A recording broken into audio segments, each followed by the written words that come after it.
पंतप्रधान मोदी उद्या 4 महत्त्वाच्या बैठका घेणार। दहशतवादी हल्ल्यानंतर पुढे काय कारवाई करायची याची आखणी करण्यासाठी बैठकांचं सत्र। पहलगाम हल्ल्याचं पाकिस्तान आर्मी कनेक्शन। हाशिम मुसा उर्फ आसिफ फौजी पाकिस्तानी सैन्य दलात कमांडो। मुसाकडून दहशतवाद्यांना प्रशिक्षण।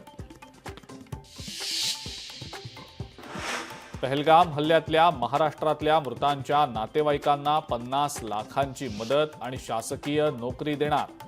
मुख्यमंत्री देवेंद्र फडणवीस यांची कॅबिनेट बैठकीमध्ये घोषणा। पहलगाम हल्ल्यानंतर संसदेचं विशेष अधिवेशन बोलावण्याची विरोधकांची मागणी।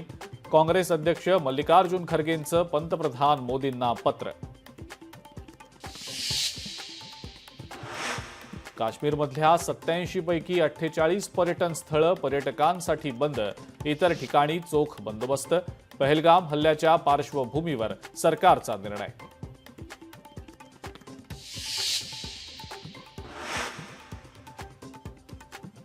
शिंदे समितीकडून चौथा अहवाल राज्य शासनाकडे सुपूर्द। मराठा समाजाच्या 58 लाख कुणबी नोंदी मिळाल्याची माहिती, तर सरकारनं हा चौथा अहवाल स्वीकारू नये, लक्ष्मण हाकेंची मागणी। टँकर माफियांचा पुणेकरांच्या जीवाशी खेळ सुरू। अनेक सोसायट्यांना विहिरीचं पाणी म्हणून मैला मिश्रित पाण्याचा पुरवठा।